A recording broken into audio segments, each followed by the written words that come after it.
March 10th was a clear morning. Ethiopian Airlines Flight 302 had just left Addis Ababa for Nairobi when it plummeted nose first into a field outside the Ethiopian capital. A disaster that killed all 157 people on board.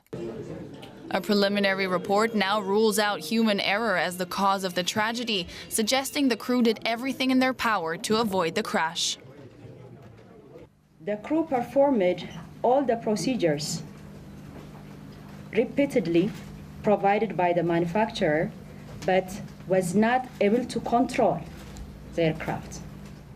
The Boeing 737 MAX 8 reportedly experienced erratic climbs and descents shortly after takeoff, a situation similar to the one preceding the crash of Lion Air Flight 610 in October, which killed 189 people.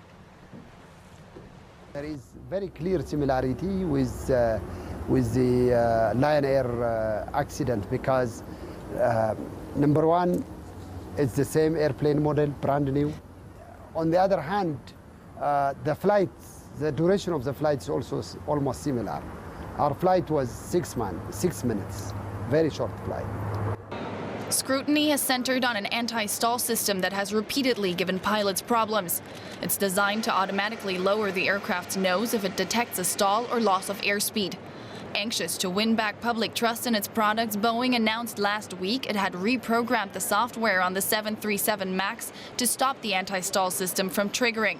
But the U.S. Federal Aviation Administration advised Boeing to keep working on the proposed fix before submitting the system for review.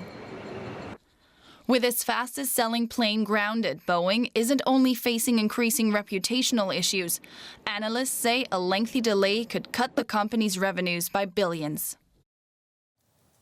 Christoph Kober from DW Business is following the story and joins me now for more in the studio. So, Christoph, kind of a damning report, isn't it? So what does this initial report on the Ethiopian Airlines crash mean for Boeing? Well, there is certainly a bad aspect to it, but also a somewhat good aspect to it. I got to that in a second. First, the bad aspect certainly here is that this automated anti-stall system, which apparently is relying only on one sensor, is not reliable. And it also sheds a light on Boeing how it introduced this 737 MAX series to its customers, essentially saying this is just the newest version of a long-established plane, when in fact it wasn't. It was a brand new plane with a lot of changes done to it, which pilots were not informed about, because and there's many pilots saying, well, we needed training for this.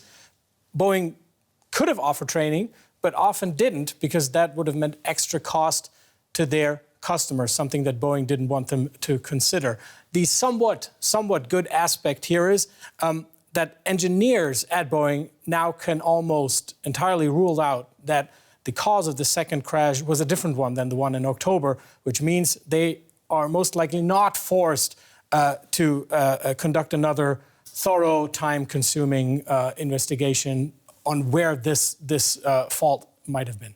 Well, this is, of course, horrible. It's appalling. So many people have lost their lives over these flaws. 157. Yeah, and, perhaps the company should have been aware of this. Yeah. How have they reacted to these findings? There hasn't been much of a reaction so far. Obviously, this is a sensitive issue to Boeing. They don't want to jump to conclusions once there is a bigger picture published here. So the company said it would study the report by the Ethiopian authorities once it comes out, which people expect will be on Friday. All right, so they're going to study the report, but now they're really going to have to do something. What would it take for Boeing to be able to get its 737 MAX in the air again, or is that already out of the question? Well, it needs to get regulators' stamp of approval that the 737 MAX series is a safe aircraft. And for that, it needs to get the changes to this automated flight system certified. Now, Boeing said that on Wednesday, they successfully conducted tests of this updated flight system, the anti-stall system.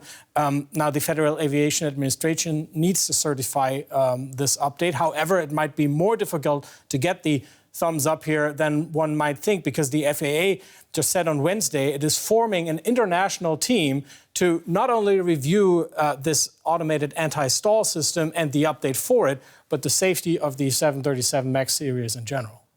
I mean, this all sounds pretty damaging for Boeing. What is the impact of it?